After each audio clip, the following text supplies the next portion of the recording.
Good afternoon. Thank you all for coming today. We really appreciate it. I'm Jessica Gonzalez, and I'm the co-CEO of Free Press Action. We're a nonprofit, nonpartisan organization created to give the people a voice in the decisions that shape our media system. And that's what we're here to do today. Free Press Action has been working very closely with the Disinformation Defense League, or DDL. And you all should have a flyer that gives you a little bit more information about DDL. But it's a distributed national network of over 230 individuals and organizations. These are researchers, organizers, disinformation experts, working specifically to address racialized disinformation that targets Black, Latinx, AAPI, and other communities of color online. Today's briefing is called, she found it on the web, must be true.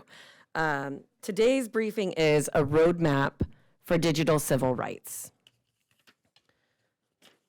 So today we're coming together to hear directly from people in the grassroots about the serious threats that online platforms pose to all of us, and specifically the ways that people of color are being targeted with scams, fraud, and even violence. We will share DDL's policy platform, a call to action for Congress to pass legislation to protect our privacy and civil rights in the internet age. And we have a great lineup. I'm really excited about my colleagues here from the Disinfo Defense League. These folks are from nonprofit organizations from across the country. Many of us flew in, California, Texas, Georgia, to be here with you today. Our experts include Jose Munoz from United We Dream Action, Renata Robinson from the New Georgia Project Action Fund, Yizel Tanglao from the Filipino Young Leaders Program, and Yosef Gatacho from Common Cause. We are also joined in the audience by a number of other Disinfo Defense League experts, including folks from Equis Labs, Stop Online Violence Against Women, PEN America, National Hispanic Media Coalition, and many more. And for those of you just coming in, please grab a lunch, get settled.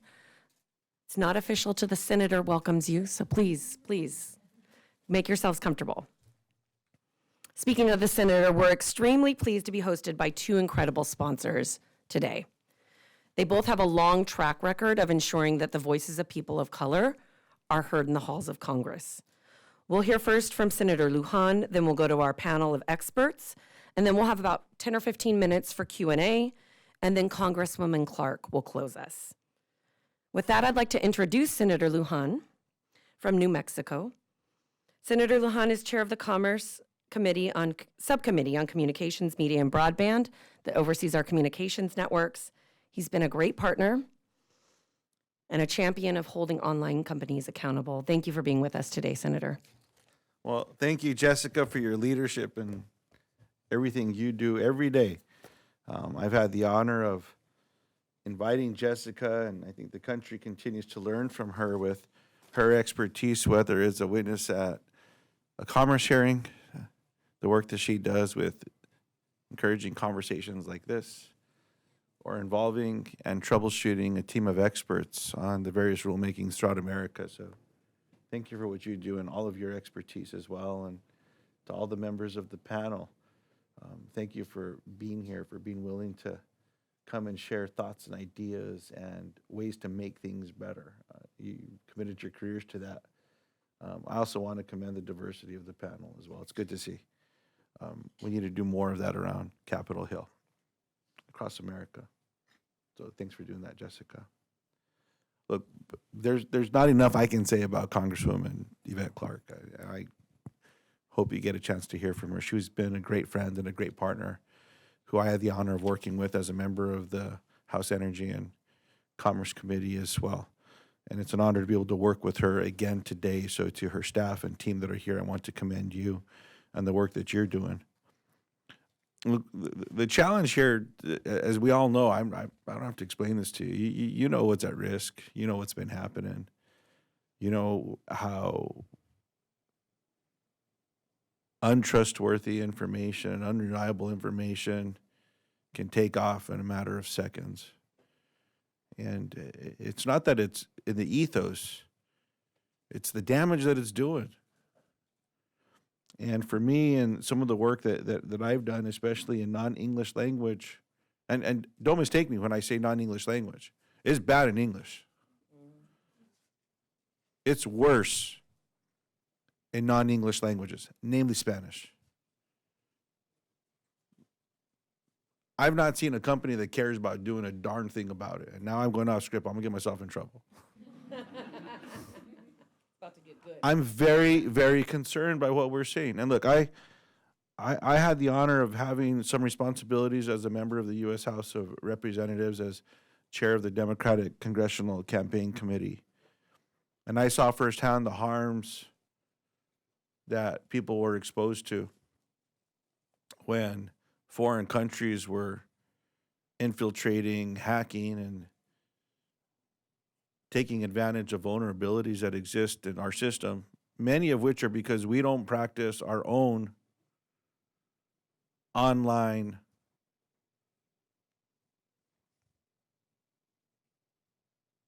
best practices. Not opening up phishing emails and texts and things of that nature. So on that, I hope we can all be more aware ourselves, because we can do a lot with the organizations we work with just there. But then once that information was stolen and hacked, we know from the intelligence community that when some foreign entities like the Russian government gets their hands on information, they'll change it and they'll make it look pretty good. They make those documents look like they were drafted and written in the way that they show them to the country. And they're lies. It's misinformation. It's there to put false thoughts into people's minds and then bake it into somehow reveal itself as the truth. Same thing happened during COVID. I'm concerned of people's health that was jeopardized because of some of the nonsense that was out there. Same thing happened around voting. And now we're seeing revelations that one network knew that what they were putting out in front of the American people were absolute lies. But they wanted eyes. They wanted clicks. So they kept doing it, and they baked it in, and they baked it in. January 6th happens. And then someone else gets their hands on this footage, somehow to say that it was a peaceful protest. I don't know how many of you were here. I was. Was there a show of hands of folks that were around January 6th? I want you to talk to folks. There was nothing peaceful that day. It was scary. And some of the same folks that I've seen defending the nonsense that happened here were the same folks that were running down the hallway. And I was with them. It was a scary day. That's just the beginning of what we're starting to see with misinformation, and when entities sadly are out there that don't care about correcting the nonsense that we see people making money off of. And that's the other part, right, Jessica? When algorithms are being drafted such that there's more profitability from these lies, and the more clicks it gets, and with some of these social media feeds where, you know, something that makes you angry, the algorithms are written so the more people see that stuff, there should be a big concern about this. In addition to our mental health well-being.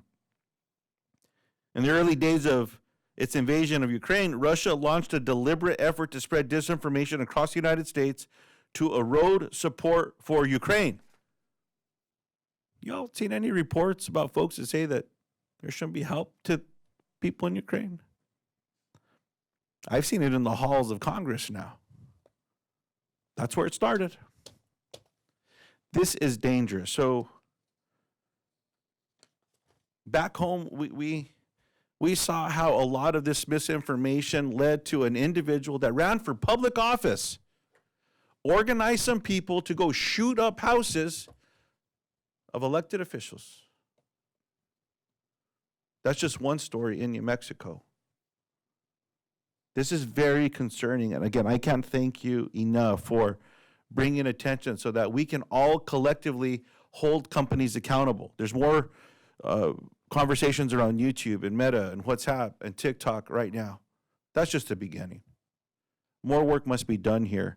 And so I want to work with everyone in this room and again, thank everyone for what's been happening recently. Even the Washington Post is now reporting on scammers using artificial intelligence to fake the voices of family members in distress to scam you out of money.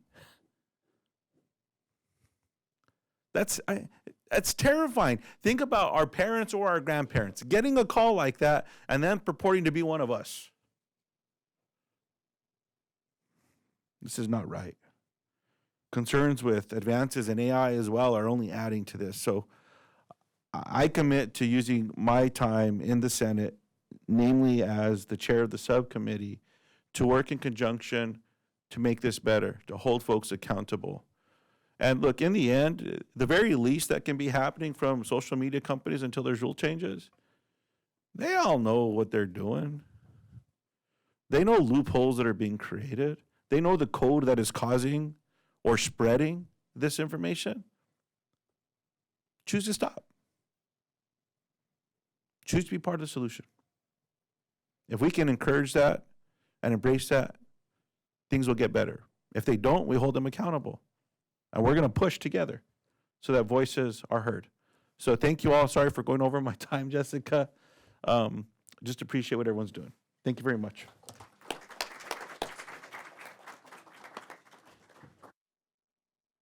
Well, I thought I was fired up when I got here, but, the senator reminded me of two things. Why is this happening? And we're going to hear today numerous attempts to undermine democracy, peaceful transition of power, the right to vote. And why does it continue to happen? It's because we are not regulating these companies and we're allowing them to put profit over people's health, safety, lives, and our democracy. So with that, I'm actually going to sit down and I'm going to join this esteemed panel. And first up is Jose Munoz, who's directly to my right here. He's the Deputy Communications Director at United We Dream Action, a nonprofit immigrant advocacy organization operating in 28 states. And it's the largest immigrant youth-led network in the nation.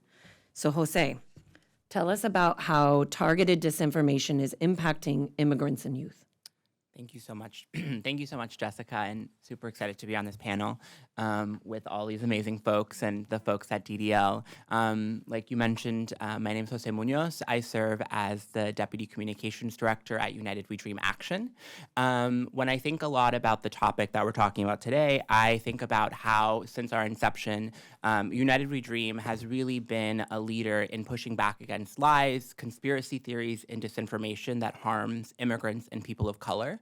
When DACA was first won by immigrant young people, we were on the forefront of making sure that we were pushing reliable information. We were seeing young people scammed by notarios and shady lawyers. And so when we're thinking about this topic, I really think about the work that we did really early on to provide that type of information to folks. I also think about the work that we did during the 2020 census to make sure that we were ensuring that immigrants, particularly undocumented immigrants, were being counted in the census. So as we talk about threats to our democracy, that's a really, really important thing to focus on. And then lastly, I think about the work that we've done around the elections, running really successful programs to inoculate our communities, particularly Spanish speakers, on WhatsApp. When I think about this topic, we at United We Dream really see the topic of racialized disinformation as an existential threat to the lives of Black and Brown people, to the lives of immigrants. And some of what the senator shared with us really stuck with me. And I think one of the ways that I want to ground us as we have this conversation is I'm going to ask that you let me tell you a little bit about my dad, because I think that'll sort of help to illustrate how this is impacting real people. So my dad moved to the U.S. from Mexico when he was 17 years old. He knew no English. He had a 5th grade education, and he moved to be a farm worker in Southern California. He knew nobody, but he made friends with the migrant farm workers that came seasonally. And that was a little bit of how he built community at that time. I'm going to fast forward a lot because in 2014, 2015, my dad joined Facebook for the first time. And my dad travels to Mexico a lot. There's some people in our family who don't have the opportunity to do that. And so whenever he goes, he posts videos and photos, and he gets all the comments and likes from cousins and family and friends. One time I was visiting my dad in Minneapolis, and he was scrolling through his Facebook feed, and he was talking to me about all of the people that he was connecting with on Facebook. And some of those were people that he met when he moved when he was 17 years old to work in the farms. And he was so ecstatic that at the palm of his hand, he was able to connect with people he had lost touch with for decades. I share that because that is really powerful, and that really speaks to the way that people build community and connection on some of these platforms. But that is community that oftentimes can be used against people as well. During the pandemic, my dad spent more time on Facebook, as many people did, because of isolation. And so some of what our conversations turned into was me starting to have to debunk some of the things that he was seeing on Facebook. So it was things, conspiracy theories about COVID-19 and how it spreads. My dad worked as a frontline worker. He never had the opportunity to stay home. And so that was really concerning for me. Eventually, it also led to claims about the efficacy of the vaccine, and really having to have a very deliberate conversation with my dad about the vaccine, making sure that he was able to protect himself and the other families that he lived with. And then also it was really real conversations around some of the posts that he was seeing that were very clearly trying to create racial divisions in the aftermath of the murder of George Floyd in our hometown of Minneapolis. All of that really solidifies for me that this is about the profits that really line Meta's profits. We're talking about the way that the algorithms push certain pieces of information and content to certain folks. While these are topics that I mentioned that my dad was scrolling through on Facebook, these are topics that have significant dis and misinformation in English as well. One thing that's really important to recognize is that my dad really doesn't speak English. And so it's really important to recognize as we think about the fact that in Spanish, a lot of this content lives on significantly longer. When we're talking about COVID-19 in 2020, there was reports that showed that Spanish language disinformation lived on 70% longer on Facebook or was never taken down. That's wholly unacceptable. And a lot of times this is content that is translated from English. So this is content that would have been taken down in English, but for people like my dad who were scrolling on Facebook in Spanish, that content was never taken down. It's also not just Facebook, so I don't really want to make a conversation about Facebook alone. There's significant research that shows that Spanish language disinformation on platforms like YouTube also lacks the same level of content moderation, policy enforcement, and scrutiny that it does in English. This is really concerning for Latinos and Spanish speakers. They rely on YouTube about 12% more than English-dominant households. And at United We Dream Action, we did research last year about how Latinos consume media, particularly on the topic of immigration. And one of the things that we found was that YouTube was one of the primary sources of information. So when we're thinking about the fact that there's a lack of content moderation on the platform, it's really, really concerning to Latinos. The reality is that these companies also profit from dangerous rhetoric. So there was a report by the Tech Accountability Project that found that Facebook oftentimes monetizes searches, ads, and searches for white supremacist content, specifically content around things like the Great Replacement theory, which is rooted in white nationalism, which is rooted in anti-Semitism. It was also what inspired the shootings in El Paso and Buffalo. And so not to mention that content that they push also keeps really good legislation like citizenship for immigrants from passing. I'll wrap really by saying that I shared the story about my dad because it's important for us to recognize that people use social media to build and find community. And so it's really important that we have policies in place that protect people from that. Ultimately, those who lead social media platforms have one goal, and it's profit. And so while we have engaged with the platforms, it's really important that Congress plays a more active role in making sure that they regulate and force the platforms to act and come to the table with real solutions that meet our community's needs. Thank you. I recalled research showing that Latinos in particular were targeted with messages online, encouraging them not to participate in the census, or that participating in the census was dangerous or would force ICE to show up at their homes And so this is a basic tenet of our democracy, right? For everyone to be counted. So that made me think specifically about how we are targeted based on our demographics, what color we are, our ethnicity, our language, our immigration status, and just how much data these companies have on us and how they're using it. And we'll get into that when we come to the solutions. It's an important piece. I want to go to Renata Robinson, Director of Research at the New Georgia Project Action Fund.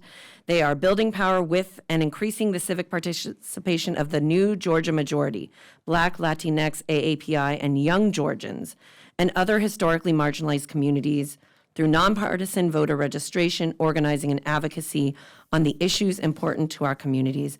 Renata, can you share about how online conspiracies and scams targeting your constituents have affected civic participation in Georgia? Yes, thank you, Jessica. Hello, everyone. I'm Renata Robinson.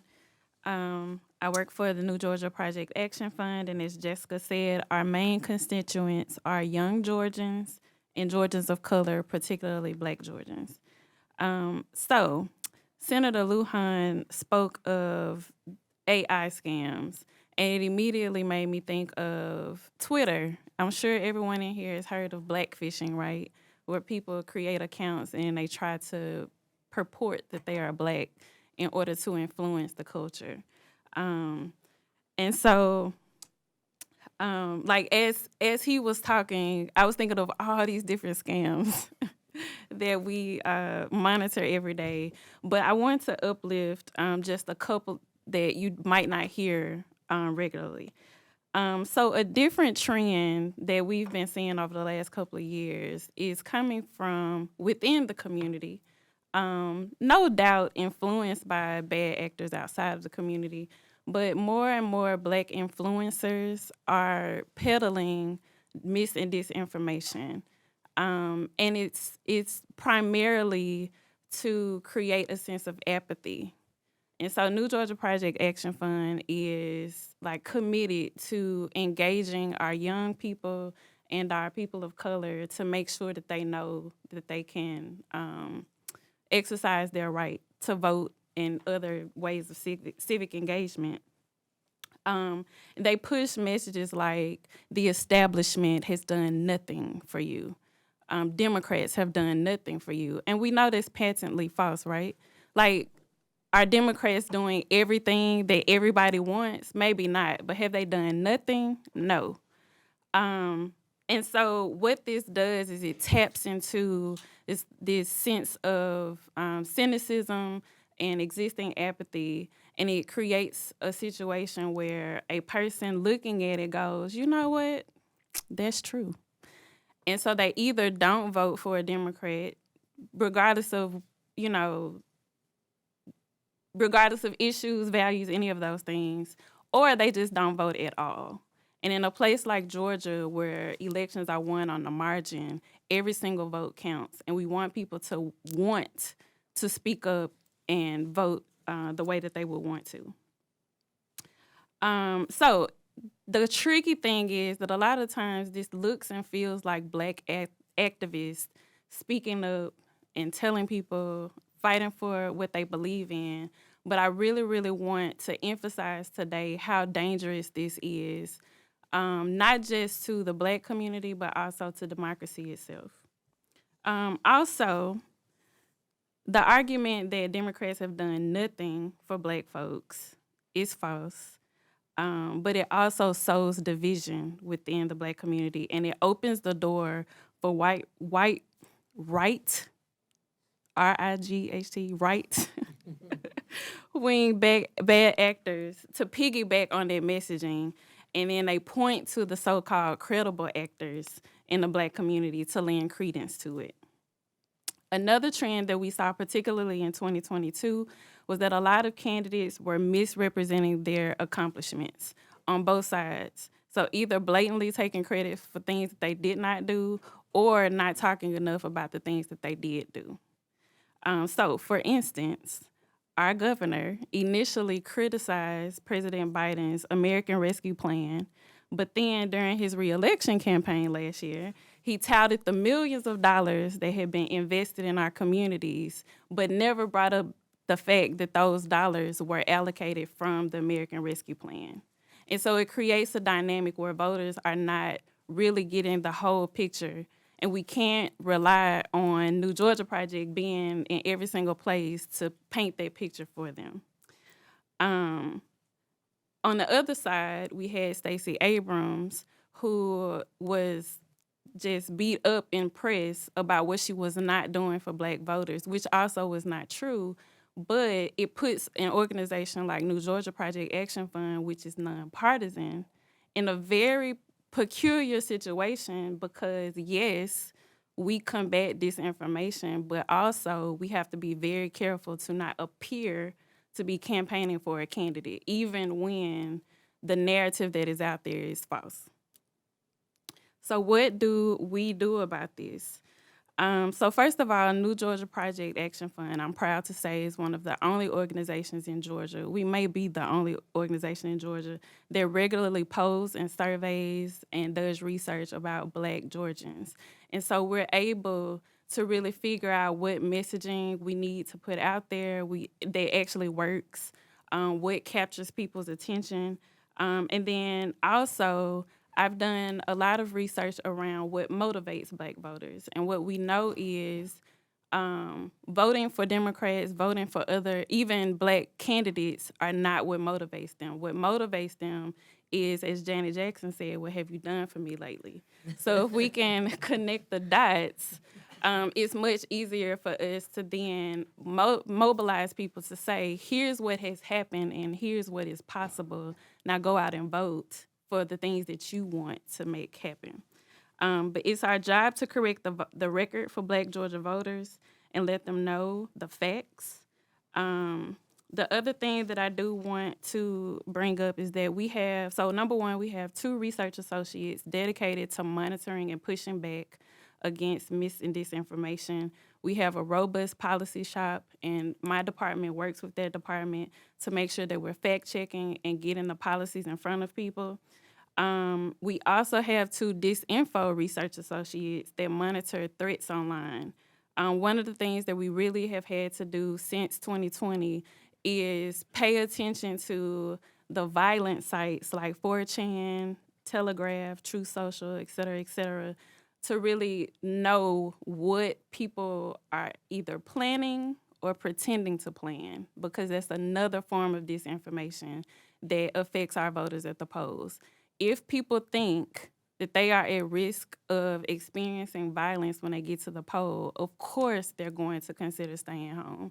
And so what my team does is really dig down into, is this a credible threat? Because if it's not, we then need to send our policy and field teams out to make sure that our residents know that they can go to the polls safe and sound. But then we also have apparatus in place so that if something does happen when they're at the poll, they know who to call. Finally, in terms of connecting the dots, which I said earlier, we've put together Ready, Set, Vote. And so one of the things that is super important to me is making sure that New Georgia Project Action Fund and New Georgia Project are seen as trusted messengers. And so in that role, we try to make sure that in every single script, we're telling people what they need to know, whether they ask us or not. So every single time they talk to us, we will tell them when, where, how, why to vote.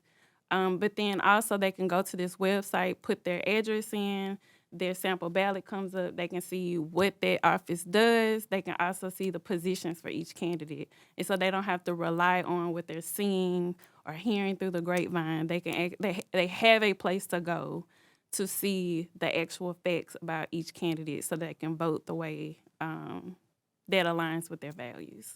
So thank you for having me on this panel this morning. Thank you, Renata. Yeah, that was excellent. I keep saying this morning too. In my mind, yeah.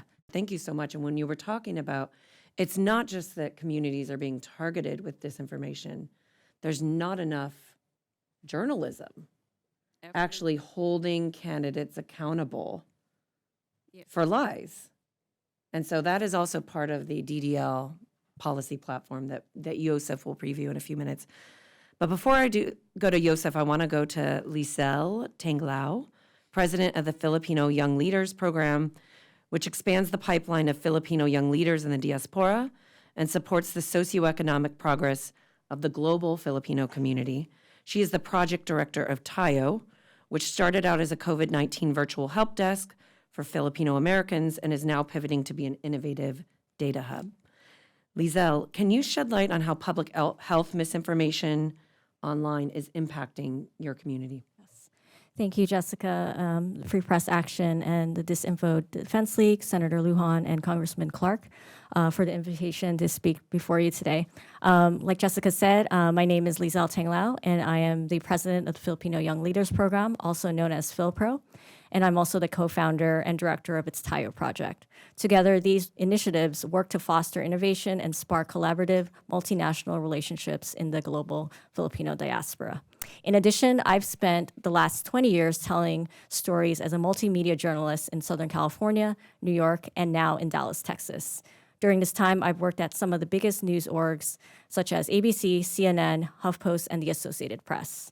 But I come to you today as an American of Filipino descent, who in the last 3 years, along with my family, friends, and peers, have not only had to navigate an unprecedented global health pandemic that has uniquely impacted the Filipino community, but also highlighted a misinformation pandemic that has threatened the most vulnerable members of our community, our seniors, our frontline workers, and the unemployed.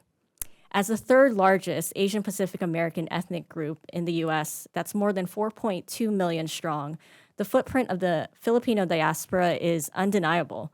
If you or your loved ones have ever been sick, you have most likely encountered someone that looked like me at a clinic, in the hospital, as a nurse, a doctor, or lab technician, or perhaps as an in-home caregiver or staffer at an assisted living facility.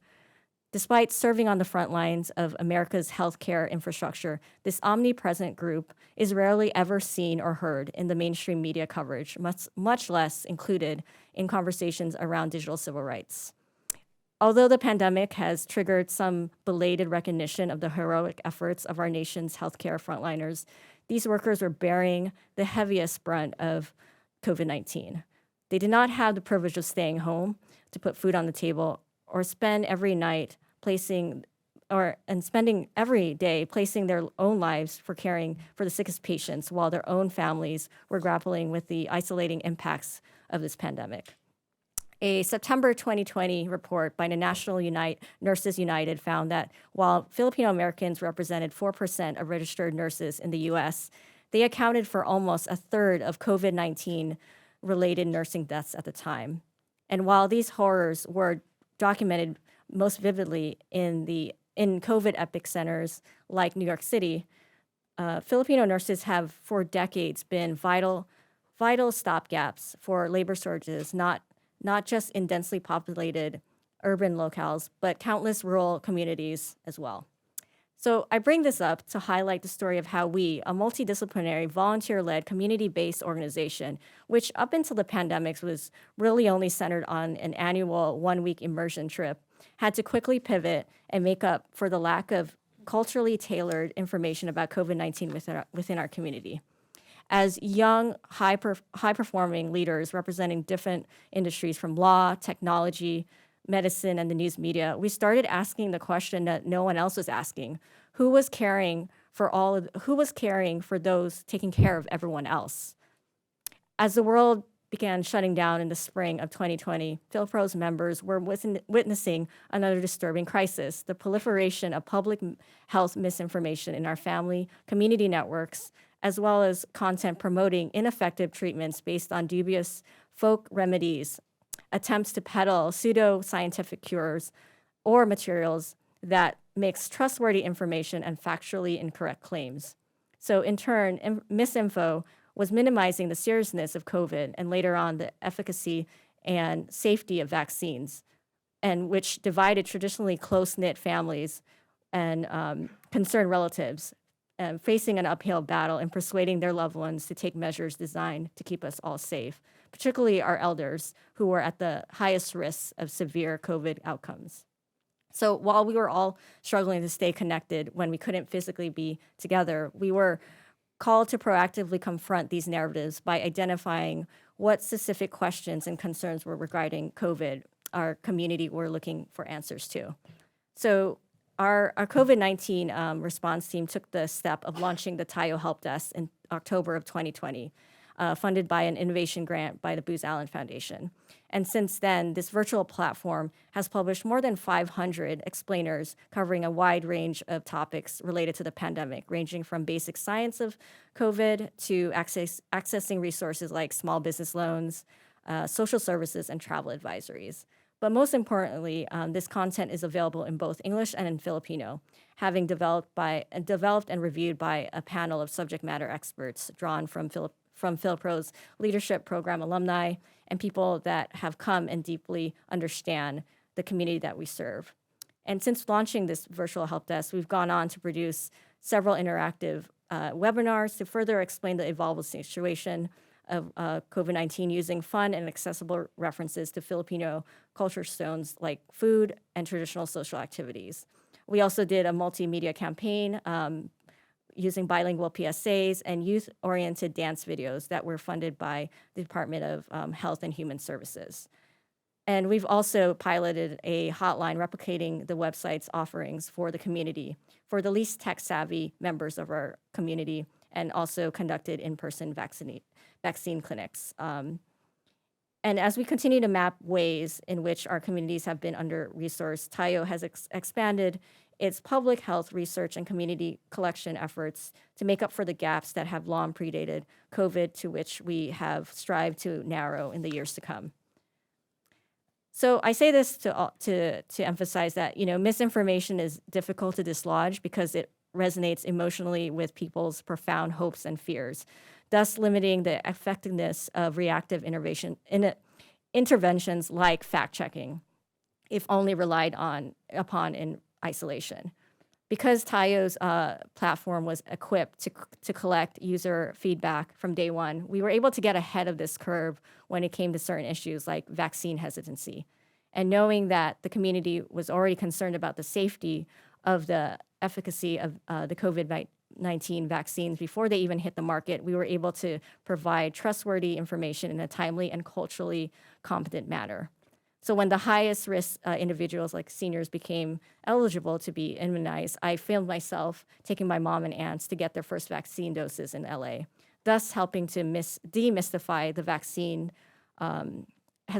vaccine safety concerns. And we've also incorporated this intergenerational approach across the board, including more substantial programming that feature elders in conversation with experts that look like their daughters, their sons, their nieces, nephews, and grandchildren. And as a journalist who has worked everywhere, from smaller community papers to the most recognizable global news outlets, I've seen the collapse of local media, which has opened up an information vacuum that is ripe for exploitation of peddlers of misleading and inflammatory content. So that makes platforms like Tayo even more a vital lifeline in connecting folks with accurate and reliable facts that they need to make informed decisions about health and safety of their loved ones. And to continue this valuable and vital work, community-based orgs like Philpro's Tayo needs resources to continue to be sustainable and effective, from funding and strategic partnerships to empower communities to reach those that have not always been seen and heard, but have much to contribute to our society as a whole. Tackling misinformation and protecting digital civil rights is everyone's responsibility. And Tayo's story is just one example how not even distance or even a pandemic can prevent a community from protecting those that we love and care for from harmful impacts of narratives intended to divide us. Thank you. Thank you, Lisa.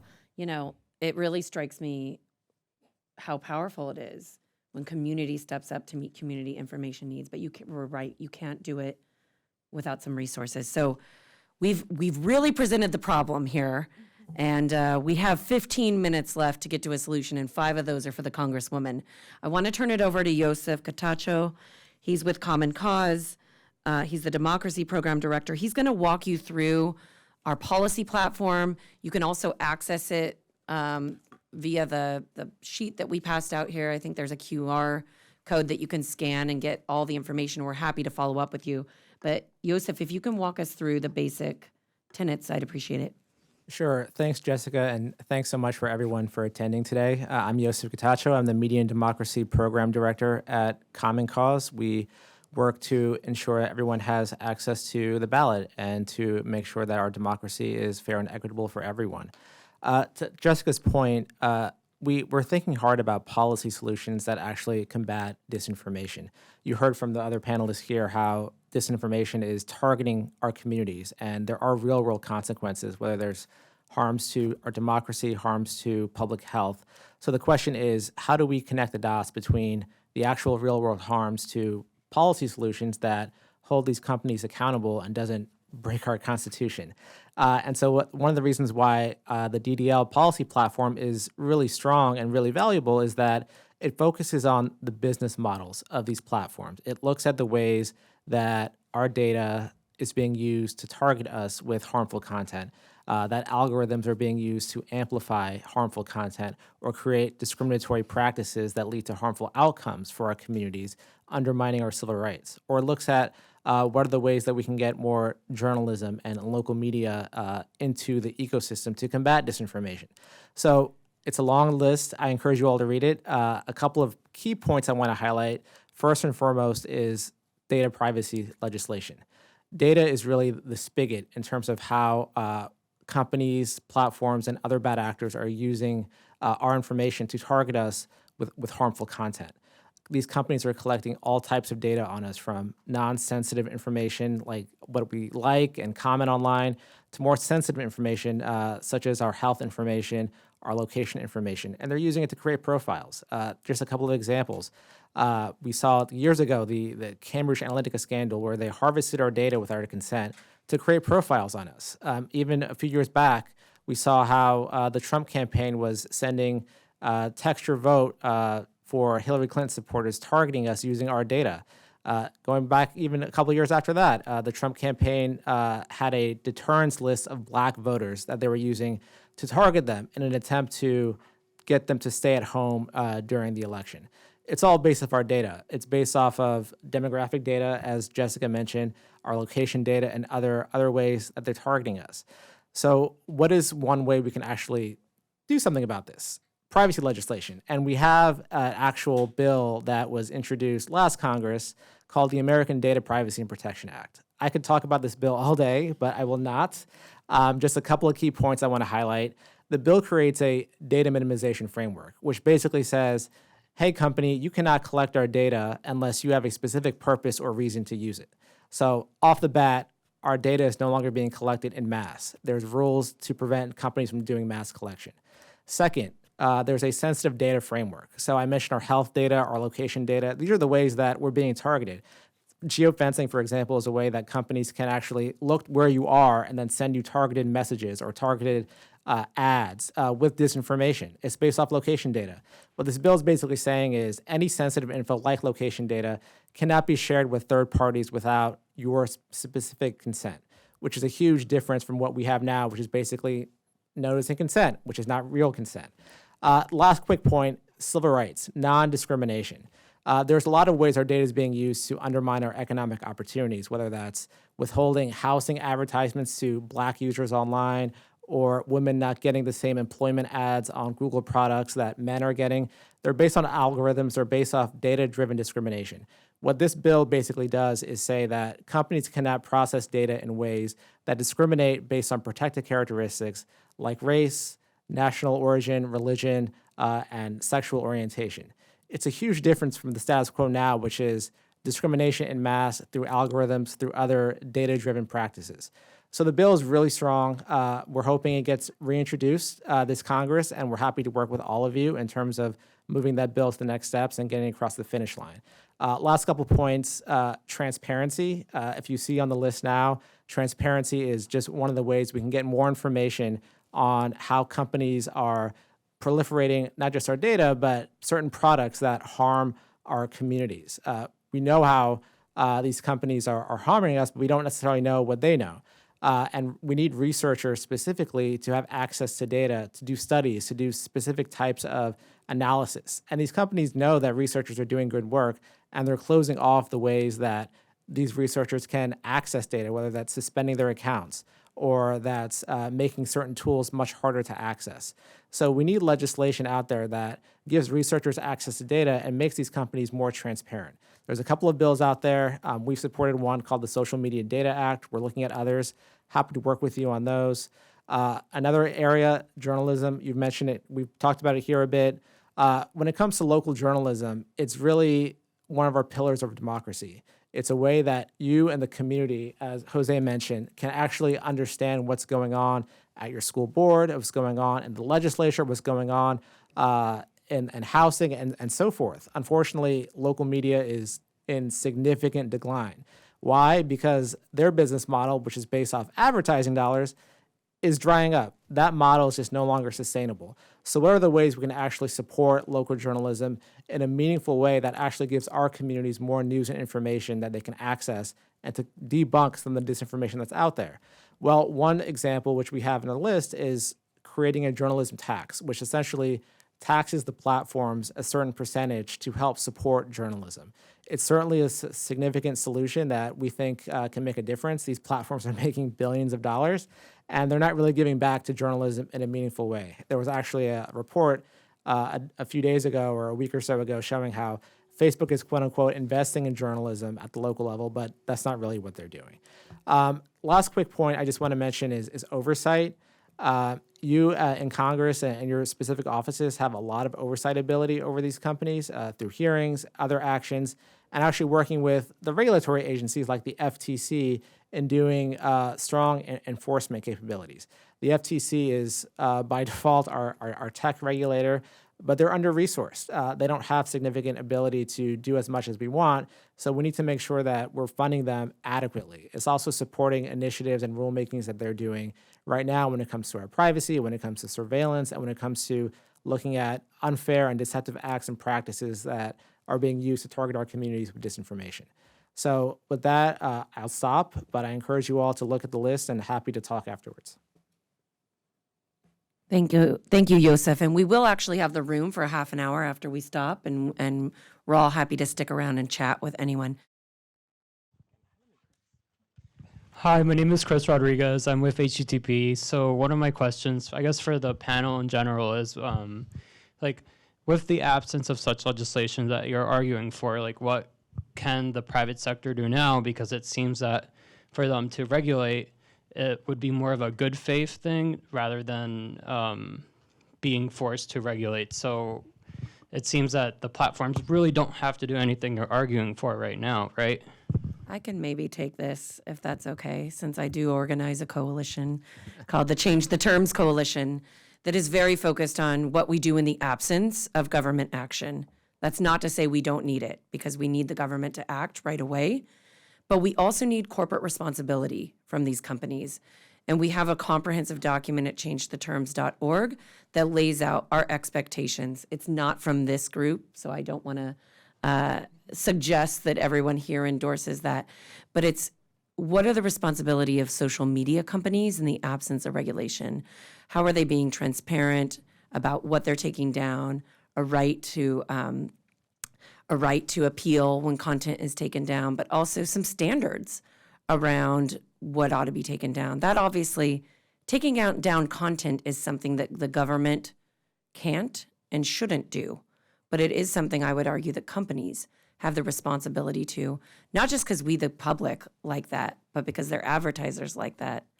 And I'll tell you the story about the Elon Musk campaign another day. But we saw with Twitter, right, 625 advertisers leaving because he's irresponsibly moderated content on the platform. And so not only is this a moral imperative, it's a business imperative as well. I can briefly add to what Jessica said. We're in this really weird place now with corporate accountability, given mass layoffs at many of the big platforms, which we believe has most likely affected their civic integrity teams, their content moderation teams.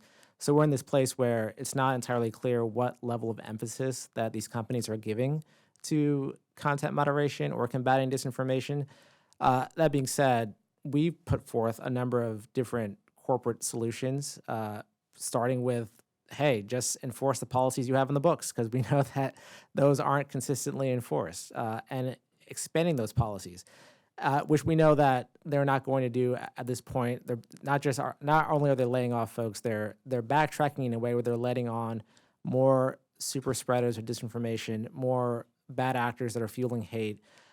So it's thinking more strategically about holding them accountable through the advertiser campaign that Jessica mentioned, and also looking at ways that you all could use your bully pulpit in your own offices to hold them accountable, to make specific asks and what they can do to combat disinformation on their end.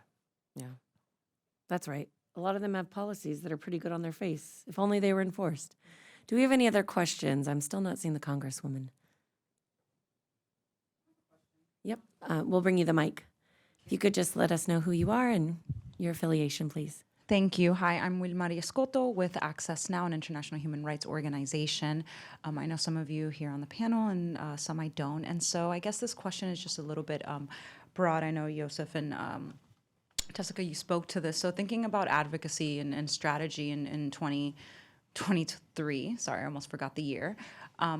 When you think of what's worked and what hasn't worked, right? We know that companies, when you ask them to respond to a letter, sometimes they don't. When Congress asks them to respond to a letter, sometimes they don't.